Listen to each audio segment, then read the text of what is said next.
الرحمن الرحيم الحمد لله رب العالمين ايوه بي دنا بن فدي دنا غي نسو amba ni sogoma parce que dina yambi de awo ay so dina yama awo ni yerla ne duna ma ni yerla dina e côté awo bon et to côté Etienne Niare ya awo Etienne Niare akma e bi Niare e bo Niare la de ne bo kala ba e bo kala ba non Niare wule de ba mo tuti ka ba be Niare kile mun kono be Niare kile donc awle dug tige ko awo awo fana Niare to lo bi la de ma cheno Niare Etienne Niare ma bon so amba ma foi bismillah amba donc ma fait que il a donné même dit yuguba même bi c'est don quoi parce que là da bambo ko ni là da wuli dron bi kele ni donc mo yele mana ko ni yetnie e karamo dum yama sera soro e karamo danga o te André bo o danga de bambi don do ko jibi do ko le don o te wa donc bi amni ibolo da chala et peut-être que amna la jani ni temeni ka karamo ko ga mu gambi to yanke non mun no fe don ay bu no fe don tu m'as ko karamo ko te kala nemi te karamo ko ga donc gi jija e ketemu ga na la soma ma fo bismillah ambi ben parce que ko shebi kashi anye jitibu bomono ko de ede le gomede shega kashi anye jitibu ni shega kashi anye jitibu edunu ko na kashi anye jitibu mais tsego yo tsego yo voilà tsego voilà ni ko sinti ko no fe ma dembi bolo o yala ka masaya yi ko desete wulu fa ni jelendo a jelendo ali ci harama don tay o chen a jelendo pass monia iko ala ka masaya ele asro ala de bininke sinti ko no fe ma dembi bolo de desete wulu fa ni jelendo pass o te ba shebi kashi anyi jitibo ko wulu kashi kanta kundimi o chen voilà donc n'ale mufo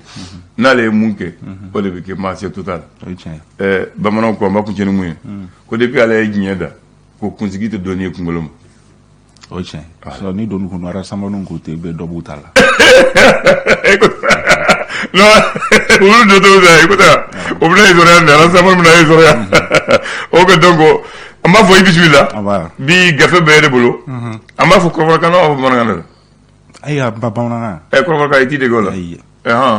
nte solawo iti sola bon anta fo maraka kana mraka ni mraka esa mento men da kana ke bagare ko ale bozo ati bozo kame bozo ale ko de ne ma fo la sikne ko ale bozo e mo de ko me bozo bagare ne ba don fladi Flado, Bozodo, Bamanado, à ce moment-là, avec les. Ah, on dit que mon bafou m'a sacré Bakari. Sacré Bakari. Non, n'a qu'à dire Mbafou Bakari Bleni. Ah, il y a des goûts Bakari Bleni, un beau de voix. Bon, bismillah, bien mis dans du ménavolo.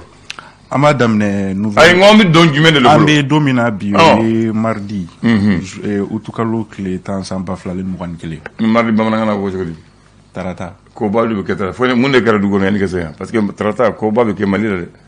e be fera po fanga d'Afrique ni chama ngara ali mo fo de ngo ko ba de ke est ce que ne fo fanga d'Afrique ko ba de ke fanga d'Afrique fo ne ko ba ya ta kala je ko chama ngara fanga d'Afrique ko ba fere ngo ko ba voilà comme ede na la ka so ra ça ko ba shi me ke du go ne ma fen jatimne e ma fen jatimne i ma fen vraiment i ma fen ye fana ay kuma ba alhamdulillah aywa amma da ni gafe mun to nouvelle horizon est ce que nouvelle ñu mamba kon nouvelle ɲuman b'a kɔnɔ i n'a fɔ aw yɛrɛ bɔra k'a fɔ cogo min na sisan an b'a daminɛ sirako la yira k'a fɔ ni samiya in na siraw olu kɔni bɛ ka sɛbɛkɔrɔcɛya bɛɛ kɛn bɛ dingɛ jiw bɛ sigi a kɔnɔ surtout ni san caman yɛrɛ nana n'i bɛ bolimafɛn na i tɛ a dingɛ kofɔlen ninnu ye a bɛ kɛ sababu ye ka accident caman ka na ni o ye a yira k'a fɔ an bɛ o wagati kelen na ko jamana ɲɛmɔgɔ minnu ka ɲi ka nin baara kofɔlen olu kɛ olu tɛ ka kala don u ɲɛ na ka bɛn ni nin sira olu dilan ni o ye sira kofɔlen kɔni a kɛmɛ sababu ye ka na ni gɛlɛya ko lase bolimafɛntigi olu ma hali bi an bɛ to nouvelle horizon ale kɔnɔna na yira k'a fɔ n bɛ tali kɛ kari tɛmɛnen bamanciya wale dɔ kɔni kɛra min bɛ tali kɛ watagunakaw olu fe no min kɛra sababu ye ka ma 51 ka olu bɔnɛ ani na Nouvelle Horizon a yira k'a fɔ ko ni utikalo in kɔni daminɛ o tɛ ka ja min bɛ tali kɛ Mali o la ka sababu kɛ banbanci wale olu kɔni bɛ ka caya min bɛ ka kɛ sababu ye ka maa caman kɔni o bɔnɛ o ni na ni wale kofɔlen kɔni a kɛra min bɛ tali kɛ watagunakaw olu fe no Kekwa sigida naani o la min yɛrɛ kɔni kɛra sababu ye ka maa 51 ka olu bɔnɛ o ni na hali bi Nouvelle Horizon ale kɔnɔna na yira k'a fɔ min bɛ tali kɛ kunungo kimɛni dɔw kɔni kɛra min bɛ tali kɛ breverie technicien n'a bɛ fɔ ma ko BT ale kɔni baaraw daminɛna kunungo Mali fan caman fɛ hali n'o y'a sɔrɔ min bɛ tali kɛ école karamɔgɔ dɔw ni olu kɔni ko ye fɛɛrɛ dɔw kɛ walasa min bɛ tali kɛ ni kimɛni kofɔli a kana se ka kɛ nka u bɛɛ n'a ta baara kofɔli a kɔni a sera ka kɛ kunungo Mali fan caman o fɛ. Ayiwa ni an ye Nouvelle Horizon bila kɛrɛfɛ ale n'a ka kunnafoni d'u ma an bɛ taa l'indépendant u b'a fɔ kɛn yɛrɛ est ce que an b'an yɛrɛ bolo. An b'an yɛrɛ bolo min bɛ tali kɛ camancɛ fanga ale gouvernement ɲɛma ni o ye Dr Choguel Kokala Mayiga ale kɔni kun bɛ taamala dɔgɔkun laban kɔnɔna min bɛ tali kɛ Sikaso mara o la taama yɛrɛ ka laɲini ye fɛn jumɛn de walasa ni sɛnɛkɛlaw olu bɛ se ka sigi ka kuma cogo min na u ka se ka hakili jɔnjɔn ta ka ɲɛsin min bɛ tali kɛ sɛnɛ o ma ale ni ka se ka hakilinatigɛ kɔni di maliyɛnw ma min bɛ tali kɛ da dumuni kow la ɲina o samiya o kɔnɔna na o hukumu kɔnɔna na kɔni bɛ Sikasokaw olu fɛ yen nɔ ni sɛnɛkɛlaw olu kɔni masala wasa dun ka fa o bɛ se ka sabati cogo min na hali bi an bɛ to indépendant ale kɔnɔna na nka an bɛ taa an bɛ tali kɛ lakanako ta fanfɛla na a yira k'a fɔ Mali ale kɔni bɛna banbanci wale kɛbaa fila kɔni di américain kaw olu ma wasa u ka kiribaro olu bɛ se ka kɛ cogo min na ma ko fɔlen fɔlɔ kɔni o ye Fawaze ni bɛɛ b'a dɔn Ibrahim Disla ale ni Mimi Oldo Baba ni ma fila ko fɔlen olu kɔni kɛra sababu ye min bɛ tali kɛ banbanci wale min kɔni kɛra Sevarikaw olu fɛ yen nɔ Moti mara la fo ka taa se Burkinakaw olu fɛ yen nɔ Wagadugu ale ni Grand Bassam Côte-d'Ivoirekaw olu fɛ yen nɔ ka maa caman kɔni bɔnɛ o ni na san 2000 ale ni 15 fo ka taa se san 2000 ale ni 16 ma min yɛrɛ kɛra sababu ye ka américain caman ka o bɔnɛ a ni na o de hukumu kɔnɔna na ni ma ko fɔlen fila kɔni Mali bɛna u di l'Amérikikaw ma wasa u bɛ se ka kiri bɔ u bɛ se ka kɛ cogo min na. Donc anw dɛsɛra k'u kiri fanba di américain ma ayiwa o tɛ baasi ye l'indicateur de renouveau u ye jɔn de indiqué de. Indicateur de renouveau ale kumana min bɛ tali kɛ nu sar ni ale yɛrɛ CNT ma ale kɔni ka laseli dɔw la jabaranin ka ale kɔni ye laseli dɔw kɛ min ni o ma bɛn protection civile mɔgɔw ma hokumu kɔnɔna na protection civile mɔgɔw olu ka lafasali tɔ olu kɔni kunnafonidilaw ye bɔrɔlasigi kɛ k'u b'a ɲini nu sar fɛ kɔni ye kuma min fɔ n'o bɛ tali kɛ ko protection civile ko ni maa min kɔni jigila tigɛra ko de bɛ taa protection civile la kuma fɔlen kɔni o ma bɛn protection civile kɔni baarakɛlaw ma u ka lafasali tɔ olu kɔni kunnafoni dilaw bɔrɔlasigi kɛ wulila k'a fɔ ko u b'a ɲini nu sar fɛ kuma min fɔ ka kuma in na sigi ani a ka yafa deli kɛ k'u y'a yira k'a fɔ ko protection civile k'o tɛ maa jigila tigɛlo olu ta yɔrɔ ye indicateur de renouveau ale ye o fɔ hali bi an bɛ to indicateur de renouveau o kɔnɔna na nka sisan an bɛ taa min tali kɛ kɛnɛya ta fanfɛla la coronavirus ale kɛlɛli hukumu kɔnɔna na an bɛ tali kɛ kunungo ministre so min ɲɛsinnen don kɛnɛya ko ma ale ni kunnafonidilaw olu ye bɔrɔlasigi kɛ o y'a yira k'a fɔ coronavirus ale kɛlɛli hukumu kɔnɔna na ale boloci baara tako filanan olu bɛna daminɛ ni utikalo tile 23 la wasa min bɛ tali kɛ coronavirus da bɛ se ka kari ale la Mali o kɔnɔna na cogo min na indicateur de renouveau ale ka laseli o ye nin ye. Ayiwa ni filanan la an b'an bolo ci yan parce que fɔlɔ la an t'u sigara filanan an b'a kɛ yan. Ne kɔni bɛ taa an bolo ci. A bɛ taa Bakari ni Bakari y'a kɛ dɔrɔn ne kɔni b'a kɛ. Ne y'o fɔ depuis fɔlɔ dɛ ni Bakari ne ni Bakari bɛna ɲɔgɔn fɛ ɲɔgɔn la n'a y'a kɛ dɔrɔn b'a kɛ. Mais n'ale m'a kɛ dun. A banna n ko an talen ɲɔgɔn ye. An talen ɲɔgɔn ye n'a y'a kɛ n b'a kɛ n'a m'a kɛ ne fana ma yɛrɛ minɛ voilà parce que ale dalen don ale la kojugu donc n'ale y'a kɛ problème tɛ c'est-à-dire a hakili sɔnna. Mais u bɛna ale y'an yɛrɛ o. U bɛna min u bɛna radio yɛrɛ la. n'u bɛna don min na n b'a fɔ ci bɛ n bolo. E bɛ taa. N bɛ taa ci bɛ n bolo fɔlɔ fo Bakari ka kɛ fɔlɔ. Ayiwa o tɛ baasi les échos wele ale kɔni.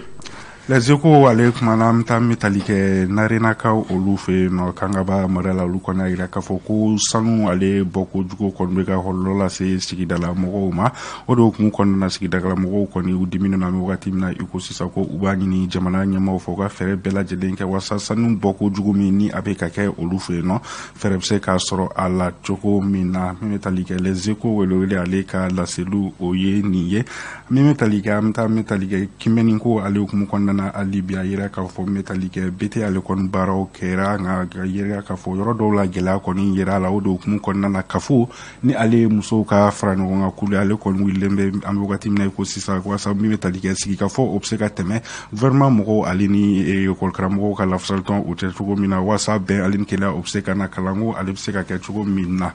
les échos wele ale ka la selu oye niye aywa nan ye wele dans amita reporter le reporter ay mun de rapporter de amta metalike Mauritanie kaw olu fe no malika la sigden so mini abe Mauritanie kaw olu fe no lu kon ya ira ka foko kon be ka barake ni aklisi ya len jija wasa malien bunu ni olu be Mauritanie olu ka haka obseka la savati choko mina kon ya kuna ful dikay ka fo malien kon mulumbe ko be ka chesri bela jelenge wasa papier ko kon o gela o kana seka o soro bolen ko na libiam to reporter ale kon nana ngasi samta énergie du Mali ale kon nana kuna fulu ya ira ka fo ngati mina ko sisa bara bela jelen kon be ka ke wasa metalike courantige ko nu fere se ka soro ala tugo mina ministre mi nyere ni ale be ni ali Lamine Seydou Traoré ala ira ka foko akilna kuracha mon kon be kana wasa courantige fere se ka soro ala tugo mina malien olu se ka damu soro kurango ta o fanfela la tugo mina bien ok que kurango ni amo bol gafe mun to le républicain amo kunchenoe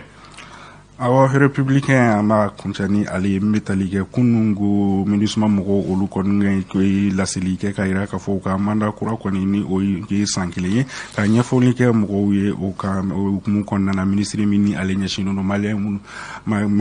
me ko ka olu ka ko nyana boli male jamana wara ko nyana boli manu o ye Abdoulaye Diop ale ku be kenne ka ali kon la seluke ka nyini ni ke minisma fe se ka demeta ka nyashi mali ma chugo mina ame chamanche fanga min kon na fere se ka soro akku mana ale ni bela jale sigileno ka mi yere makoro ni oye kalata jelo ni olu be se ka ke tugo mina baro kon kera kunungo Bamako ya no dunanjigi so dola abla ndan ni ne be dansigi bi mi metalike kuna folula ni ama kunche ni républicain aywa na ya kunche wa bakruba ni tle kan fesara nyenye na mugu bo tante ka di jamama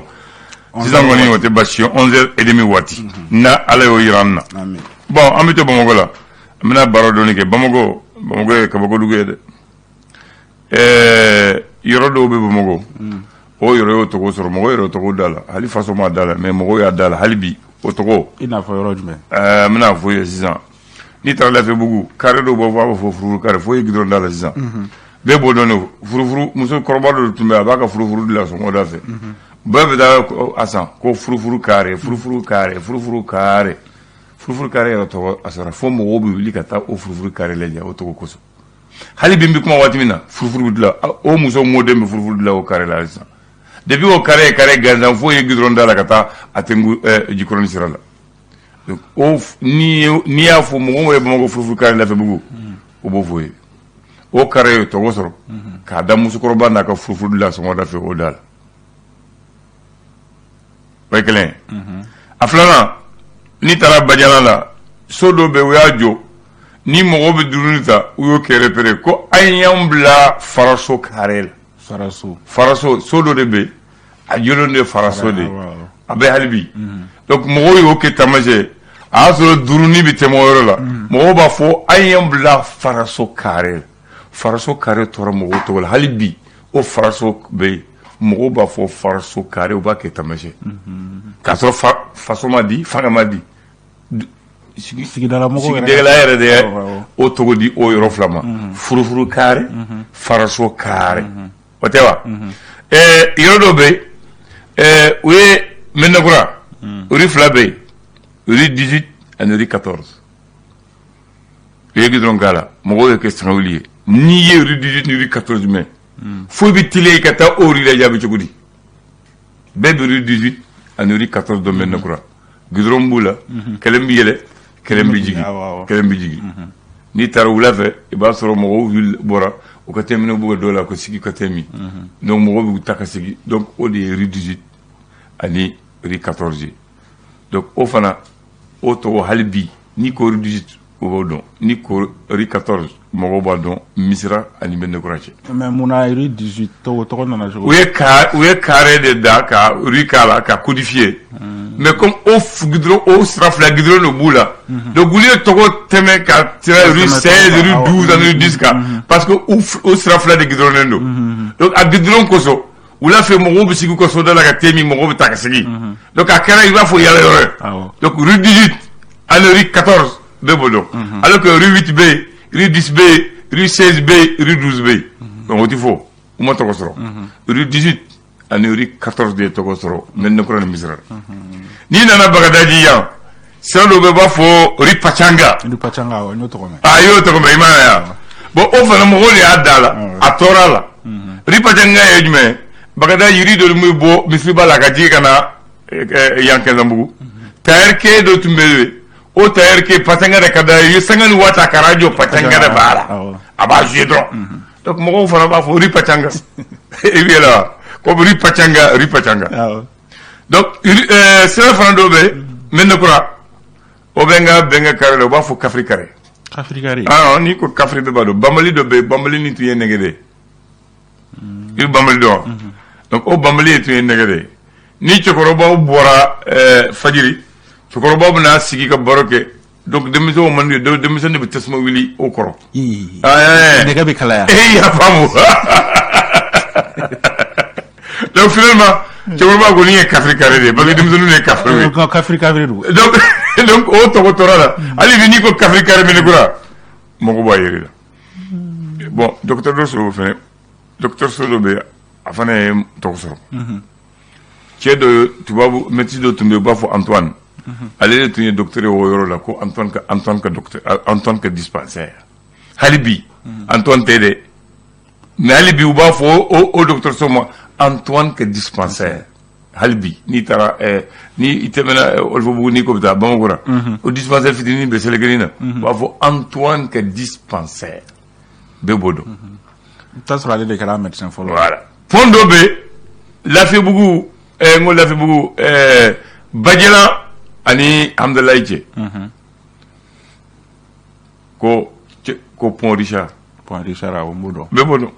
pont Richard parce que Richard tun b'a kɛrɛfɛ et puis Richard tun ye Guinéen tun b'a kɛrɛfɛ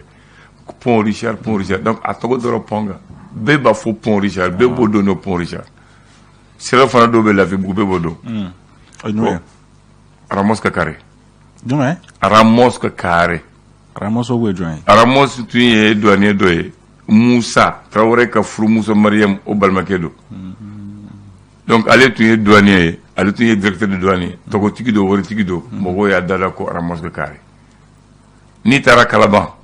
numukɛ dɔ tun bɛ kare la k'a ka numu si ka baara kɛ numukɛ ka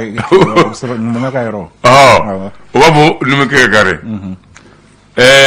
dɔnnikɛla dɔw tun bɛ u b'a fɔ Wɔrɔba Caco awɔ n y'o dɔn ale o waati n'a fɛ Bamakɔ ma bɔ ale tun taara fo Bamakɔ kɔfɛ bɔda la n'i bɛ taa Yirimajɔ u b'a fɔ Wɔrɔba Caco sirafara Waraka sirafara Waraka sirafara e yɛrɛ mɔgɔ mɛ fɔ sisan donc sisan ninnu tɔgɔ ninnu y'u yɛrɛ di karew ma fo faso yɛrɛ sɔnna n'u bɛ ka fɛn codification kɛ u b'o tɔgɔ ta parce que n'u y'a falen mɔgɔw bɛ tunu donc o de ne tun b'a fɛ k'o de fɔ ye bi Bamakɔ la donc o fana tun bɛ Bamakɔ ka tariku la mɔgɔw yɛrɛ ye tɔgɔw da o tɔgɔ ye sanga sɔrɔ ka tɛmɛ fanga ye mun da voilà n tun b'a fɛ k'o de fɔ o ni waati in na donc i ni ce mais hali Atɛtɛbugu la waati min na u bɛ taa 18 logement la a y'a sɔrɔ mɔgɔw tun bɛ yɔrɔ dɔn Sulemani Sisolo bɛ kare mun na ko Sisolo ka kare voilà o fana tora la hippodrome la Danfaga ale tun ye général a tun bɛ sɛmɛlɛ la a tun bɛ fanga na ale de ye so fɔlɔ ka jɔ mɔgɔw b'a fɔ Danfaga ka kare donc o kare fana tora Danfaga tɔgɔ la ko Danfaga ka kare bon sisan an bɛna Bakari ka kare de ɲini voilà Bakari ka kare an bɛna o ɲini Soni ale b'a ka papier la Bakari ka papier dilalen dɔ ka ban bien donc Bakari ka kare ne fana bɛ taa o plaque tura la Bakari bɛ yɔrɔ min na n b'a fɔ Kiledu Bakari ka kare voilà merci Kambe le flash